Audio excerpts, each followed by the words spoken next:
Yeah. I mean, Mridangam, it's like horizontal. Okay, let's begin Done. then, We have Rajiv. some fans who have already started commenting over here. Let's begin, guys. Yes. Yep. Awesome. It's a classical music today, so I'm gonna be like, Namaste, welcome to Thursday Cafe. This is Kunal Balia from the Talent Branding and Internal Communications team. As you all know, today in our cafe we have Rajiv Nagarajan from the ORM Customer Experience Care team at Swiggy. Rajiv has his roots based from Chennai, formerly known as Madras, which is also known as, and this is a very good fact, the gateway of South of India. Right? Oh, okay. Yeah, but after Rajiv came joined into Swiggy, he's moved into Bangalore, Namba Uru, Bengaluru. He's been here for 2 years, and I'm really happy to, I can actually go and meet him. So, to know about Rajiv, Rajiv started his musical journey when he was just 5 years old. And hats off to your dedication, Rajiv. Your dedication to classical music is just phenomenal. For a few of us, maybe music is just a part of life. For Rajiv, it isn't. For Rajiv, it is a part. It's his life actually. No matter what he does, no matter if he's driving or working, he always has that tune running in his head. Rajiv, any of which what I say, my words are not going to be enough to honor you in our cafe. So, ladies and gentlemen, let's give it to Rajiv Nagarajan. Over to you, Rajiv. Hey, thank you, and namaste, namaskar, good evening, everybody. At the outset, I would really like to thank Kunal and the entire internal communication team for having me invited this evening for Thursday Cafe. Yeah, my name is Rajiv Nagarajan. I've been with Swiggy for 2 years now, being a part of the online reputation social media team. Prior to that, I was with the marketing and social media team in a previous organization, and I come up with close to 10 years plus experience. And coming to the Mridangam side, I started learning Mridangam at the age of 5 from my grandfather, late Sri Madurai T. Srinivasan. I mean, that one thing is something like I've always connected with Mridangam, born and raised in a music family. I always had this.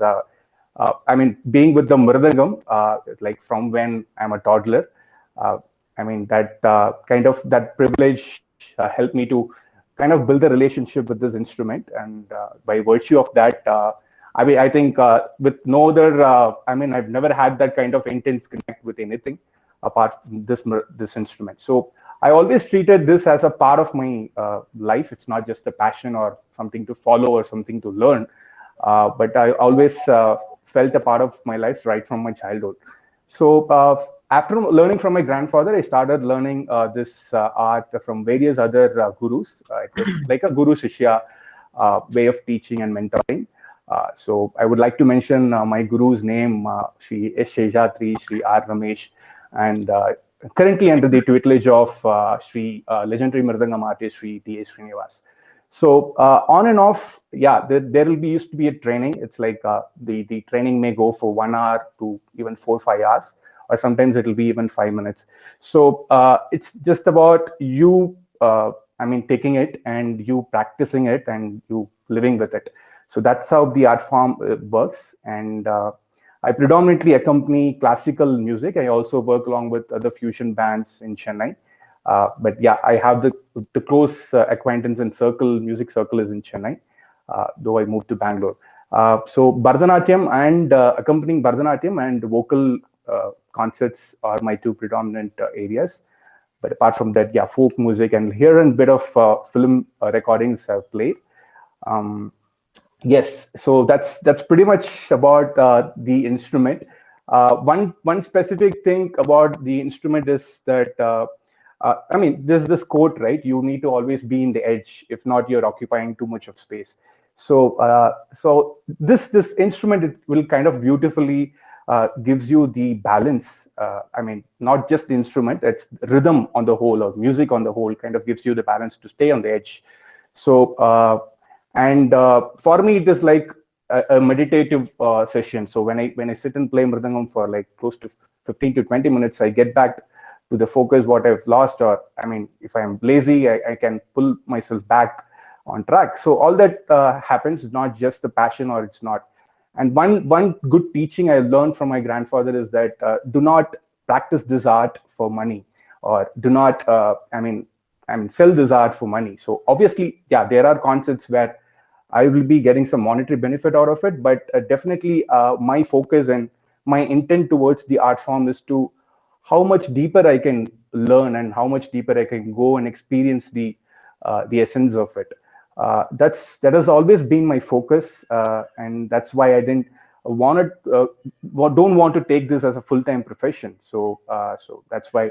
And coming to work-life balance, I've been fortunate enough to have my previous company, my managers and my peers, and same as well with Swiggy. Whenever there is a concert or a recording, I always, the company and the brand and the team has always been supportive enough for me to accommodate that. And yeah, and as I said, it has always been a part of my life. So always, I've never felt it like another side profession or anything like that. So that's pretty much about the quick introduction about Mridangam and my gurus and my playing. So Kunal, if you have anything, as I said, I'm not very good at talking. So if you could put it in the question answer format, that will be easy for me. Actually, let's have the classical music first, no? Rajiv, let's hear something from you. Okay. So you want me to play now? Yeah. Yeah, cool. We can take the question answer round in the last, say, 15 minutes. We have a lot of questions already in the comment section, comment box over here, the chat box. Sure. Just give me one moment. Sure.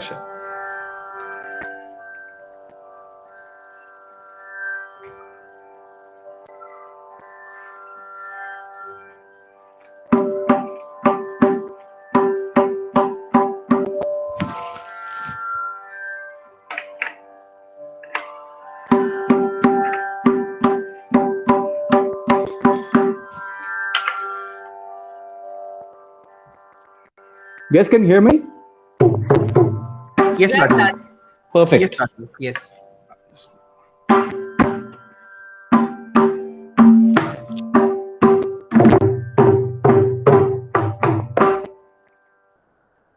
So I'll play a very small piece in Adital. So it has 8 beats. It has 8 counts. 1, 2, 3, 4, 5, 6, 7, 8. So 8 beats. For each beat, there will be 4 syllable, which will be played. That is one type of nadai. And the second type of nadai is for each beat, you will have 3 syllable. That's called Trishra nadai. And the third type of nadai is for each beat, you will have 5 syllables. So that is called Khanda type of nadai. So basically, as I said, rhythm is universal. This is the same pattern which you can hear from a jazz drummer or from any of the drummers, Western rhythm artists also.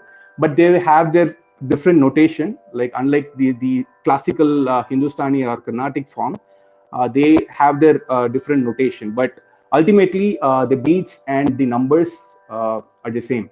So I will play a variety of all these 3 nadais, which I just said. So hope you all like it.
Whoa.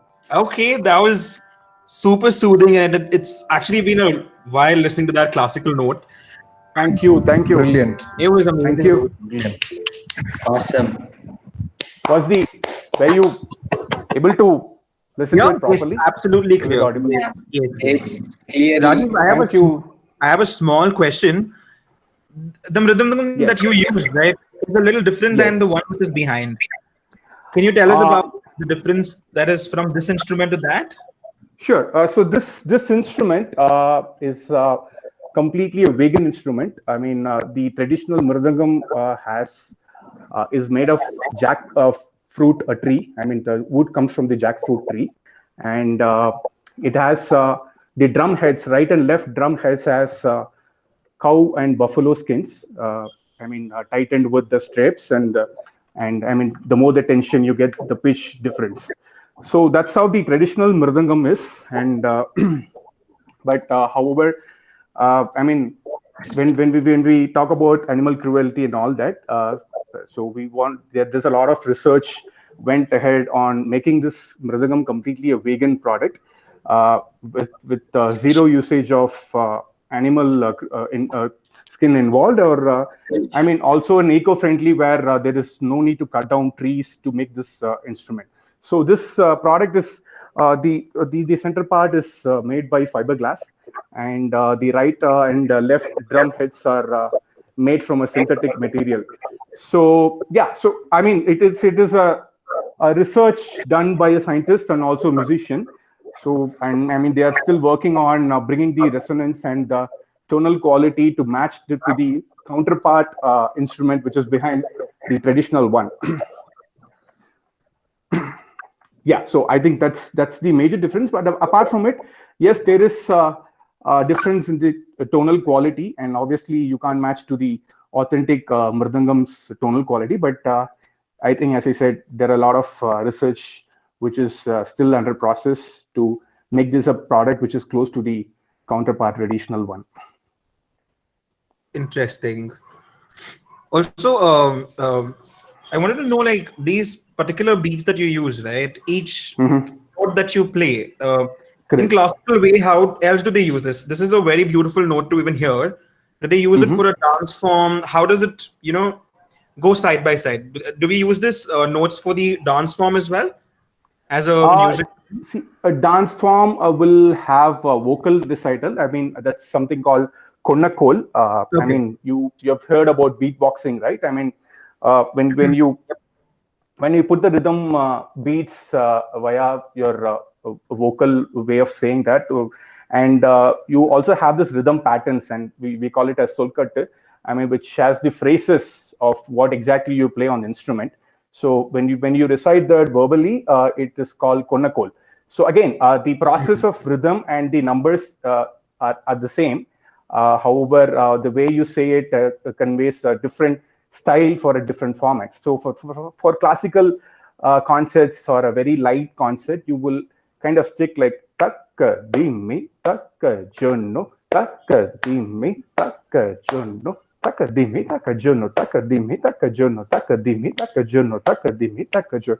So when it comes to dance, it has to be a little more intense, and it has to be catching up to the speed, so that the dancers can actually play or on, I mean, as per the rhythms, rhythm pattern. So Okay. dance, you will see like Tankadaka Tarikataka, Tankadaka Tarikataka, Tankadaka Tarikataka, Talankatinta Tuntatum, Tankadaka Tarikataka, Tankadaka Tarikataka, Tankadaka Tarikataka, Talankatinta Tintatum, Tankadaka Tarikataka, Tankadaka Tarikataka, Tankadaka Tarikataka, Talankatum, Tati Tankadaka Tarikataka, Talankatum, Tankadaka Tarikataka, Talankatintatum, Talankatintatum, Talankatintatum. So this is a very simple pattern. So there are, as I said, it's all, I mean, every touch of the Mridangam has maths to it. I mean, you need to be very good at maths, but unfortunately, in my school days, I'm not so good at maths or numbers. But obviously, this kind of interests me in putting this formula or coming up with permutation combinations, coming up with different varieties, how you play for a concert. So basically, a 10 can be played as 8-2 or 7-3 or 5-5 or 6-4 or 2-8 or 1-9. So however you want to play that. So for 1 you have ta. So for 2 you have taka. So you need to kind of put the phrases and calculate with the numbers to derive at a particular formula. So it is interesting. So when you do it on spot, on stage and all. So as I said, that's how it works. And when you think of numbers and when you arrive at quickly a formula and you play it and you get a good response from the audience and they applaud, that's when you kind of feel that something is working out. Same goes in my role as social media manager. I mean, in my role also in customer service and customer experience, when you try out new things, when you try something out, it may work, you may have to test waters, it's an experiment. But again, if that fetches as a good result, obviously it becomes as a process to us, and we kind of feel happy. So always there is a connect from my work to music, and it goes hand in hand. So it's there. So I went to an extent to write a blog about Carnatic music and customer experience on LinkedIn. So I kind of, to get it to know that how I could get the best out of both and see. So when you wow the customer, it's like wowing the audience on stage when you perform something. So it as I said, it goes hand in hand. So I love the process of that. Very interesting. Audience, do you have any question for Rajiv? Hey Rajiv, this is Abhinav. Hey Abhinav. I'm from Chennai, and I follow the Chennai Margari season quite closely, and also the Navaratri concerts. So I would like to understand how you guys do the Taniyavartanam.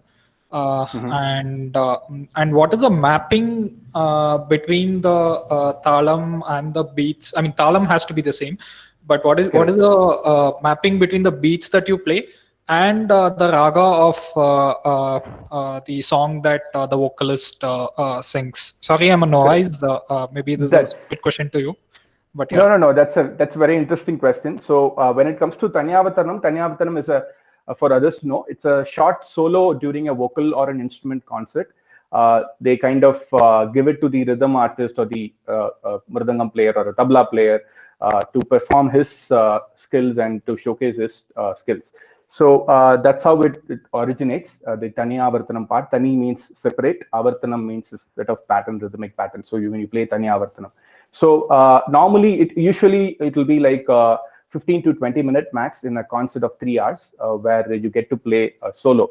The interesting part is that you need to kind of understand what raga and what the maths and number the singer is actually singing. So you need to have that focus on where the singer is starting. So say, for example, I said this 8 beat, right? 1, 2, 3, 4, 5, 6, 7, 8. So some songs and some Carnatic songs written by great composers like Tyagaraja or all, some songs they start here. So they start here. So the beginning of song starts here. So you need to kind of plan your Taniyavartanam to ensure that when you finish, you have to correctly finish here so that the main singer or the instrumentalist can take over from there. Kind of finish the song. So again, there's a maths involved there, and you need to have a constant reading, mind reading has to be there, and you have to have a good chemistry and sync along with your co-artists on stage. So it's kind of a magic when it comes to playing on stage, and because the fellow artist will kind of read your mind and say that what you're going to play, and I will be expecting a swara from the violin or the flautist, so I need to plan my phrases accordingly, and many times it is more impromptu and on spot. You don't go with a process or a plan and sit on a concert. Obviously you will have a lot of practice, but 90% it is on spot and on stage. So that's how I learned that, being on that spot and giving that to the best of my ability. So I think I've answered your question. So it always correlates with what the singer sings and where he starts the song. It also relates to this particular song and the particular composer, how he or she has written. Yeah.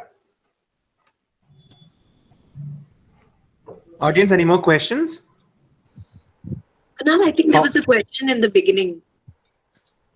Oh yeah, in the chat box, right? My bad. 1 second. Yeah, Aluru had a question, Rajiv. Okay. She wanted to understand, how did you approach learning guitar? So guitar, no, it's I'm very amateur in playing guitar. So I started playing it, but then I realized that let me learn Mridangam properly and focus on that. So I always love string instruments, violin, guitar, veena. I always have a fond for string instruments. So that's when I got the guitar and did my initial training, but it's a very amateur level. But I wanted to, continue learning that as well. Mother, you had a question. Go for it. No, I was wondering, Ed, what has been the longest performance you've done? I know that it requires a lot of hand coordination, and your hand typically numbs after one point, right? Like, I don't know how long you can go on with it. I remember my brother, he at a very young age, he used to play this, I don't know what it's called. It's with a stick and you hit the sides, right? It's called tabal. It's called tabal. Yeah, tabal. Yeah. So he had to practice on a piece of rock, right? That's how you train in the beginning. Yes. Right. And of course, he didn't pursue it after one point because it was getting too painful. But what is the level of endurance you've taken from a long performance standpoint? Definitely, long performance in the sense when you go on live concerts on stage, definitely you need to have that stamina to sit for 3 hours. And that's the first thing. Stay focused and sit for 3 hours without any movements. And obviously there'll be places where you will get some rest, where the violin or the main singer sings a raga for 10 or 15 minutes. You will get a breathing space. Apart from that, the Mridangam plays a very good role in dance. It really plays a vital role.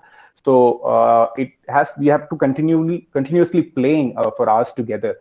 And it all comes with the practice, the endurance, and comes with practice and your initial stages of your learning. That's the basement you get it. And obviously you learn the tricks and smart moves and how you can play it effortlessly without putting a lot of effort. That comes with the experience. Definitely, so when in my initial training period and all, so my gurus used to send me to terrace with just a water bottle, and she'll say that you play entire evening. Okay, once the sun sets, you don't have to wait, or you don't have to check the time. Wait for the sunset and then come down. So I will just keep on playing. He will be sitting down and he'll be listening. So I can't stop playing. So I need to play something. There'll be a lot of mistakes in my playing, but I keep on playing to get that practice and to get that. My phrases and my strokes right. Especially where you have to play strokes little harder. So there are strokes like.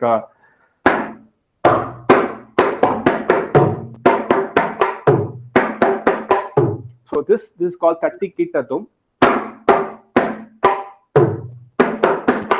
So this I have to play like close to 100 times in the same speed.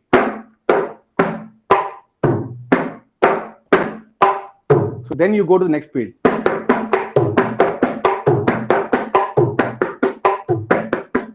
In the next speed.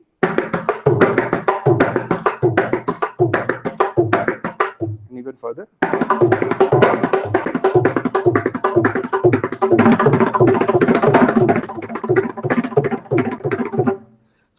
yeah, again, it comes with practice and the experience that when you have to put the right strokes at the right time, little slow, so that you get the audience feel that I'm playing very seamlessly. But the fact is that it has a lot of practice involved and a lot of focus involved in it. Crazy, I think man. Crazy.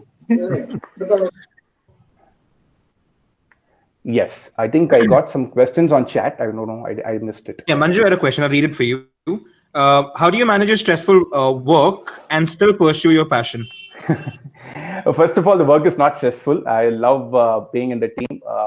So if your work is stressful, I think you need to kind of think about where you're working and what you're doing. Because again, work is also my passion, to be part of the social media team, to be part of the marketing team, and work along with campaigns, to be part of the contact center, helping customers. So it's always interesting, and so definitely it's not stressful. Coming with the balance, yes, there is a boundary that I can't travel for a concert tour or anything. I can't go on for a long trips for a concerts. I tend to miss some opportunities just because I'm not a full-time musician. So obviously that is there, and I understood that. I mean, you can't get all the opportunities. You can't grab it. Obviously, there are fellow musicians who are doing this full-time. So that is one area where I feel it is like kind of I'm losing it out. But definitely, I think during this time, I'm very fortunate to, I mean, somehow manage both my work and music to contribute to the best of my abilities on both areas. So yeah, I think I've answered that. Any other questions, audience? There's another question by Aditya. A film that you felt should have had better music. So I don't see. I listen to all music, so I don't feel like I can't critique anybody. But definitely, music has gone, especially on film music. It has gone. I mean, they're not getting to the core of music. The background music are not that intense to the screenplay or for the story. So when you listen to Ilayaraja's background music, and when you're grown up listening to SPB and Ilayaraja and all that. Obviously, there is some fade away on the composition or the original scores, writing of original scores. I can't name any film, but definitely there is. It's kind of. Going down in terms of composing, but I think there are few music directors who are doing a brilliant job, and I'm fortunate enough to closely associated with few music directors and play for few film recordings as well. So I've got that experience of playing the recordings as well. So definitely, yes, music is not that greener and that pleasant. It has gone, especially the film music. So I stick to the basics. I predominantly listen more to classical music, but film music, yes, to the old ones. I love instrumental music, so because I always feel that it kind of conveys and sets the mood for you at any point of time, because there is no lyrics or there is no story behind it. So I always listen to a lot of instrumental music, be it Western, jazz or pop or classical, Hindustani, and everything. Yes.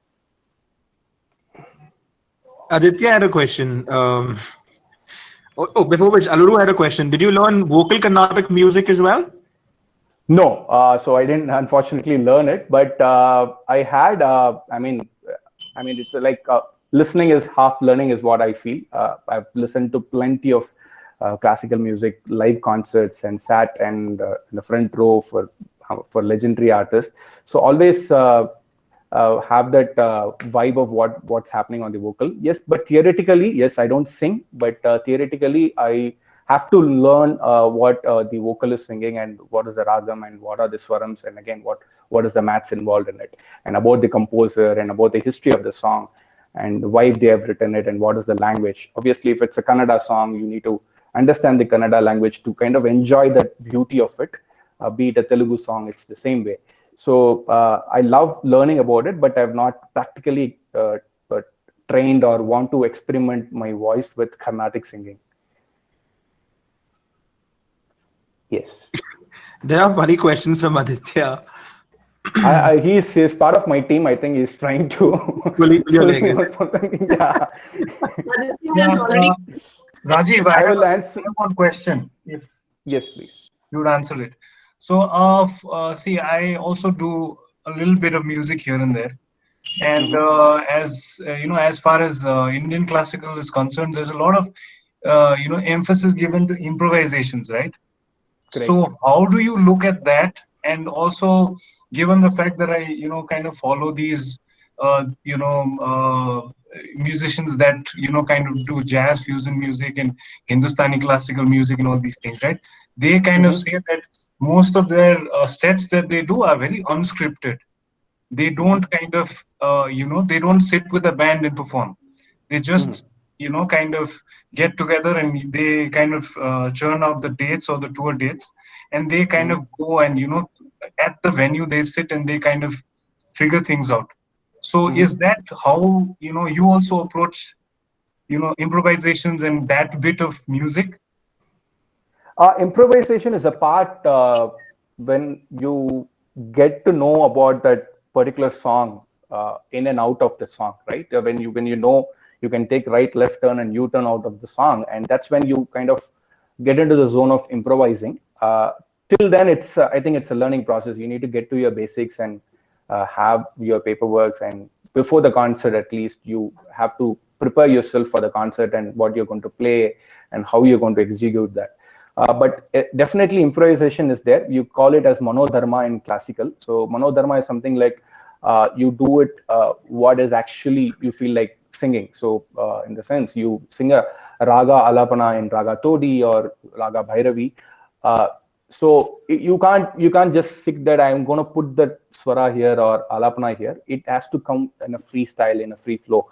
Uh, that's when there will be a room for improvisation. And apart from that, uh, coming to classical music, you can't improvise a composer's song. So you have that boundary of language, and that particular raga can go only to this extent. So definitely that part of improvisation in comparison to the Western musicians, I think that is lesser. It's what I would say. But definitely the manodharma part, or when you want to explore that raga in and out, yeah, there are singers who have sang the raga for 2 hours, and they've reached the nook and corner of that raga. So definitely that is there. It's a mix of that.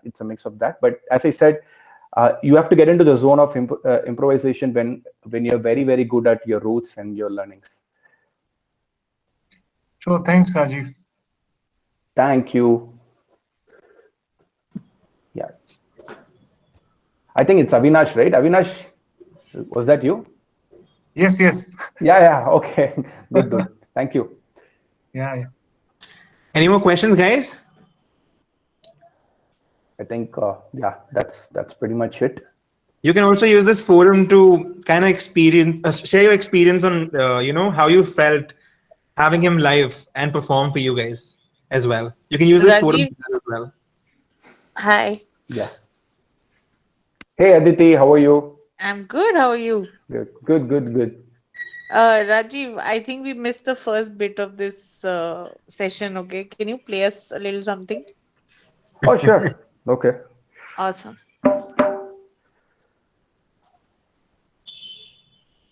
Just one second.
Yes. Woo! Can we have some noise for Rajiv? Thank you. Yeah.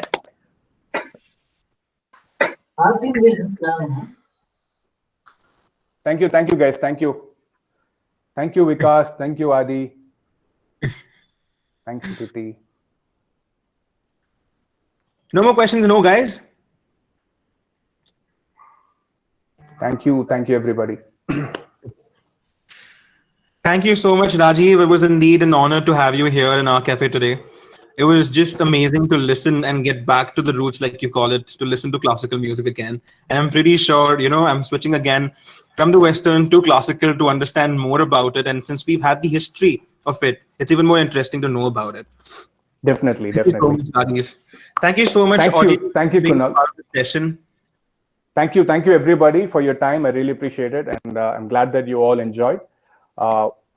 Please stay safe and stay happy, and wish you all a great year. Yeah, you too. Thanks, Rajiv. Thanks, Rajiv. Thank you. Take care. Bye. Thank you so much, guys. There soon be a feedback form which will be shared to you guys. Please do share your experience over there. Sure. Thank All you. right. Thank you so much, guys. Thanks, Rajiv.